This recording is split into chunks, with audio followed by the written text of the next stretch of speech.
हाय, मेरा नाम है रितिका। कैरियर ए प्लस ट्यूटोरियल में आपका एक बार फिर से स्वागत है।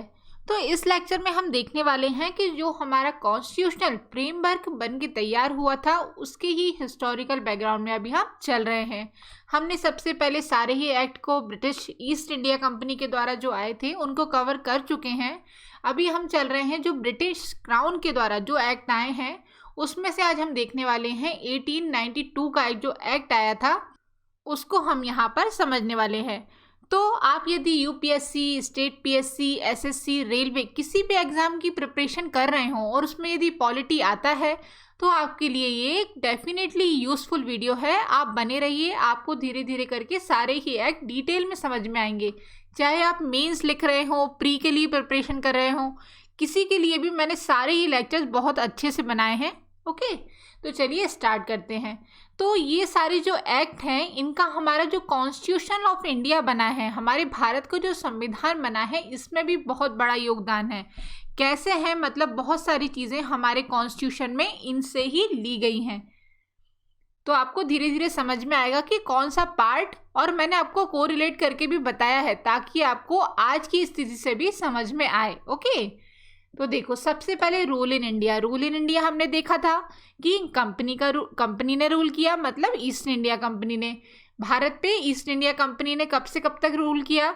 तो 1773 से लेकर 1858 तक ईस्ट इंडिया कंपनी ने रूल किया है। इसके बाद आता है ब्रिटिश क्राउन। ब्रिटिश क्राउन के द्वारा बनाए गए एक्ट जो हैं वो भारत में लागू होना चालू हुए हैं। कब से? 1858 से लेके 1947, जब तक हमारा देश आज़ाद हुआ है, जब तक सारे ही एक्ट ब्रिटिश क्राउन के द्वारा बनाए गए हैं वो ही इम्प्लीमेंट किए गए हैं, है ना। इसके बाद हमने 1858 का गवर्नमेंट ऑफ इंडिया एक्ट देख लिया। अभी हम क्या देख रहे हैं? इंडियन काउंसिल एक्ट देख रहे हैं। तो इंडियन काउंसिल एक्ट में मैंने आपको 1861 का ये जो एक्ट है पहले समझा चुकी हूँ। आपने नहीं देखा है तो इसको पिछले लेक्चर में जाकर देख लेना। इसके बाद अभी हम देख रहे हैं 1892। ये एक्ट हम देख रहे हैं कि ये तीनों ही काउंसिल जो एक्ट हैं, लगातार एक्ट आए हैं, इसमें कुछ कुछ चेंजेस हुए हैं तो वो आपको समझ में आएंगे। ओके, तो अभी हम स्टार्ट करते हैं। ये आया है इंडियन काउंसिल एक्ट 1892 में। देखो किसी भी चीज़ को बनने से पहले उसका एक बैकग्राउंड होता है। जैसे आपको पता है कि क्या क्या हुआ था इसके पहले, तो मैंने आपको बताया था 1853 का जो एक्ट आया था उसमें ब्रिटिश क्राउन जो है वो अपना शासन अपने हाथ में लेना चाह रही है। मतलब ईस्ट इंडिया कंपनी को बाय बाय करने का पूरा विचार अब ब्रिटिश क्राउन ने बना लिया है। कब? 1853 में, है ना। इसके बाद क्या हुआ? 1857 की क्रांति हुई। इसको वॉर ऑफ इंडिपेंडेंस भी कहते हैं। इसमें कितने सारे लोगों ने भाग लिया है, सैनिकों ने विद्रोह किया है, किसानों ने विद्रोह किया है, तो ये सब हम समझ चुके हैं। 1857 का रिवॉल्ट। इसके बाद क्या आया? 1858 का एक्ट आया है। ये पूरा ही एक्ट ब्रिटिश क्राउन के द्वारा बनाया गया है। 1858 के बाद ही सारी चीज़ें चालू हुई है ना ये। तो 1858 का जो एक्ट आया है वो ब्रिटिश क्राउन के द्वारा ही भेजा गया है भारत में। इसके बाद लगातार 3 एक्ट आए हैं। हमने क्या क्या देखा था? सबसे पहले मैंने आपको बताया था 1861 का एक्ट आया था, तो वो हम समझ चुके हैं, है ना। तो ये वाला जो एक्ट है ये सेकंड एक्ट है। ये भी सारा ही भारत परिषद अधिनियम के अंतर्गत ही आते हैं। इसमें कौन सा एक्ट आया है? तो ये आया है 1892 का इंडियन काउंसिल एक्ट जो आया है। अब इसमें क्या हुआ है? तो अब देखो इंडियन काउंसिल एक्ट जो आया है इसमें सेंट्रल लेजिस्लेचर और प्रोविंशियल लेजिस्लेचर, मतलब केंद्रीय विधान परिषद और प्रांतीय विधान परिषद दोनों ही के ही ढांचे में यहाँ पर चेंजेस हुए हैं। चेंज नहीं, चेंजेस मतलब बहुत सारे चेंजेस हुए हैं। ये इसलिए आपके लिए एक बहुत ही इम्पॉर्टेंट एक्ट है। ओके, इसमें क्या हुआ है? 1885 में यदि आप देखते हैं तो इंडियन नेशनल कांग्रेस जो है वो फॉर्म हो गई है। मतलब अब इंडियन नेशनल कांग्रेस जो है वो इंडिया में आ गई है। उसकी भी कुछ कुछ डिमांड्स हैं, वो आपको समझ में आएंगी। ओके, तो यहाँ पर समझ में आया इतना कि 1861 का एक्ट आ गया है। इसके बाद देखो इसको कहते हैं भारत परिषद अधिनियम, ये लागू हो गया है। तो इससे पहले की कुछ चीज़ें हम रिकॉल करते हैं। तो 1858 का जो एक्ट देखा था हमने, उसमें क्या देखा था कि वॉइस रॉय ऑफ इंडिया बन गए हैं। गवर्नर जनरल की पोस्ट खत्म हो गई है, वॉइस रॉय की पोस्ट आ गई है, और उसके बाद भारत का वित्त सचिव भी एक निर्वाचित हो गए हैं, लॉर्ड स्टैनली। ओके, तो ये कर रहे हैं ब्रिटेन में काम, ये कर रहे हैं भारत में, इनकी एजेंट का काम कर रहे हैं। ये हमने कब देखा था? 1858 के एक्ट में। मैं आपको क्यों समझाती हूँ पिछला, उसका रीज़न ये है कि सारे ही एक्ट जो हैं एक दूसरे से रिलेटेड हैं। यदि आप पिछला भूल जाते हैं तो आप ऐसे रिकॉल करेंगे तो आपको चीज़ें आसानी से याद होंगी। इसके बाद 1861 का जो एक्ट आया, इसमें क्या हुआ?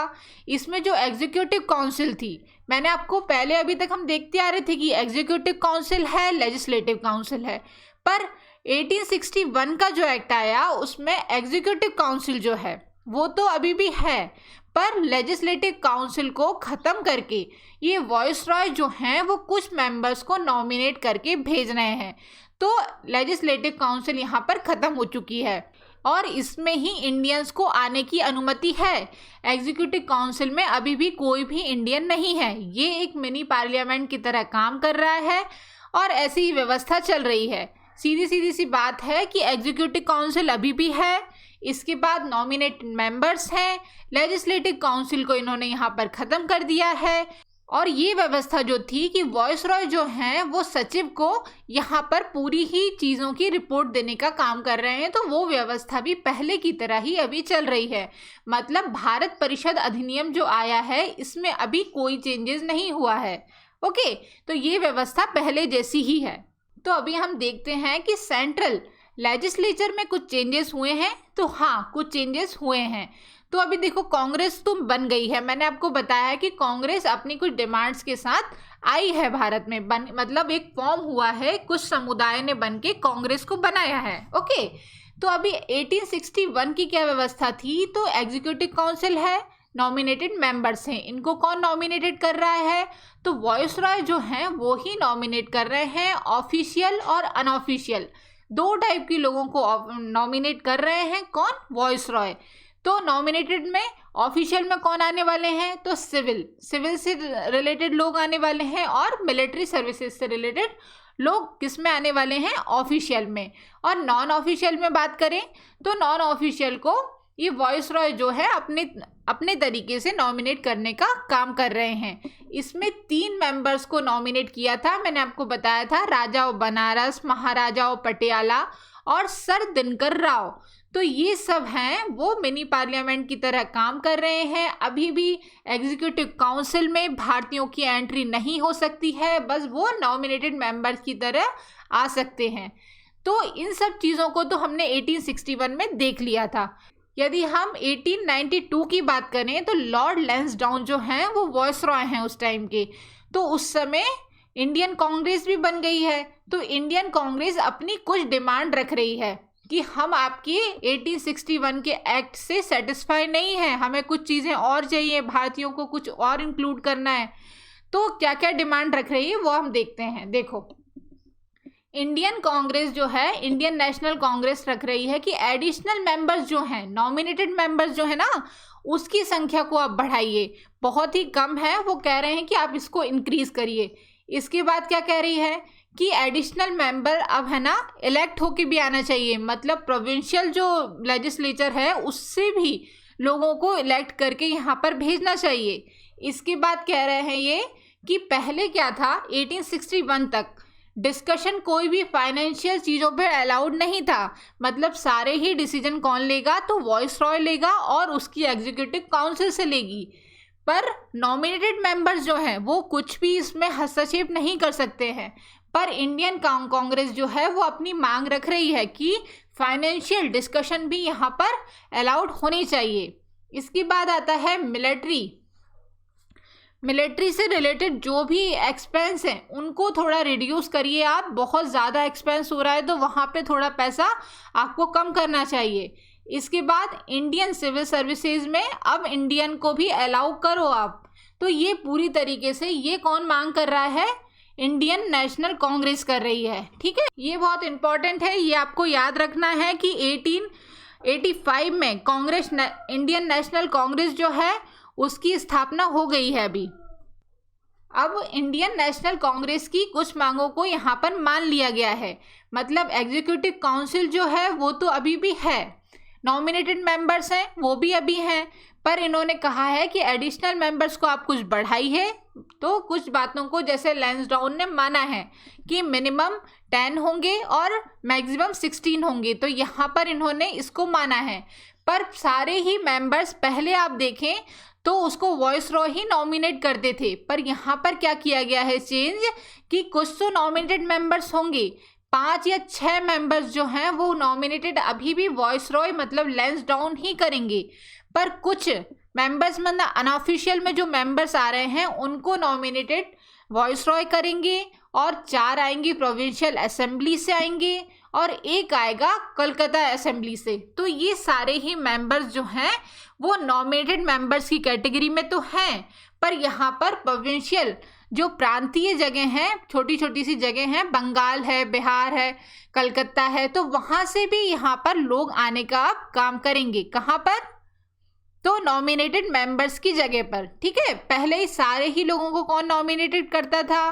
तो वॉइस रॉय करते थे, पर अभी क्या हो गया है, अभी ये छोटा सा चेंज हुआ है, पर बहुत बड़ा चेंज है क्योंकि इसमें भारतीय भी अब शामिल हो रहे हैं ज़्यादा संख्या में। पहले 3 लोगों को नॉमिनेट किया था, पर अब धीरे धीरे करके इनके नंबर्स को इंक्रीज किया गया है। ओके, पर अभी भी एग्जीक्यूटिव काउंसिल में यहाँ पर भारतीयों की एंट्री बैन है, मतलब एग्जीक्यूटिव काउंसिल में कोई भी भारतीय अभी तक नहीं है।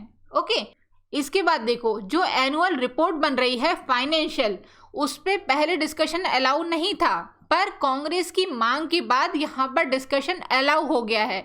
मतलब एनुअल जो रिपोर्ट में फाइनेंशियल चीज़ों पे भी अब डिस्कशन हो सकता है, पर अभी भी इनको वोट देने का अधिकार नहीं है। मतलब बस डिस्कशन होगा, या सही है या गलत है, ये सब चीज़ों पे कोई भी निर्णय नहीं लिया जा सकता। इसके बाद नॉमिनेटेड मेंबर्स जो हैं वो एग्जीक्यूटिव से क्वेश्चन कर सकते हैं। ये एक मेजर चेंज हुआ है क्योंकि अभी जो एग्जीक्यूटिव हैं अभी तक ये स्वतंत्र रूप से, इंडिपेंडेंट रूप से काम कर रहे हैं, पर जो 1892 का जो एक्ट आया है इसके बाद इन्होंने कहा है कि आप जो हैं नॉमिनेटेड मेंबर्स जो हैं बंगाल के, मैंने आपको बताया ना ये प्रोविंशियल असेंबली से के लोग हैं, जो वो यहाँ पर क्वेश्चन कर सकते हैं। किससे? एग्जीक्यूटिव मेंबर से, कि आपने ये सही किया है कि नहीं, ये निर्णय क्यों लिया। पर अभी तक बस इतनी ही अनुमति दी गई है कि आप क्वेश्चन तो कर सकते हैं, आपको 6 दिन के अंदर यहाँ पर आंसर भी मिल जाएगा, पर कोई भी क्रॉस क्वेश्चन नहीं किया जाएगा। मतलब जो हमने क्वेश्चन का आंसर दिया है उससे ही आपको सेटिस्फाई होना पड़ेगा। इसके बाद देखो अब आती है बारी किस चीज़ की? प्रोविंशियल लेजिस्लेचर की। मतलब हमने देख लिया कि सेंट्रल लेजिस्लेचर में तो चेंज हो गया है, कुछ प्रोविंशियल लोग भी आ रहे हैं, एडिशनल मेंबर्स को भी अलाउड कर दिया गया है, फाइनेंशियल चीज़ों पे भी डिस्कशन होगा, तो ये सब पहले इन्होंने चालू कर दिया है सेंट्रल लेजिस्लेचर में। अब हम बात करते हैं प्रोविंशियल लेजिस्लेचर। प्रोविंशियल लेजिस्लेचर में क्या चेंज हुआ है? तो इसमें भी एक मेजर चेंज हुआ है, बहुत बड़ा चेंज है उस समय के हिसाब से। इसमें एडिशनल मेंबर्स को यहाँ पर इन्होंने इंक्रीज किया है। मतलब प्रांत के स्तर पे जो काम हो रहा है ना, उसमें भी यहाँ पर इन्होंने मेंबर्स को इंक्रीज किया है। इसके बाद इलेक्शन पूरी तरीके से तो चालू नहीं हुआ है, पर कुछ जगह जैसे यूनिवर्सिटी हो गई, चैम्बर ऑफ कॉमर्स हो गया, ज़मींदार हो गए, म्यूनसिपैलिटीज़ हो गई, और उसके बाद डिस्ट्रिक्ट बोर्ड, तो इतनी जगहों से लोगों को इलेक्ट करके भेजने का काम हो रहा है। इसके बाद ये सारे ही मेंबर्स प्रोविंशियल लेजिस्लेचर में काम करेंगे, तो ये एक मेजर चेंज हुआ है। तो आपको समझ में आया क्या क्या चेंज हुआ है? सबसे पहले कांग्रेस की कुछ डिमांड को मान लिया गया है।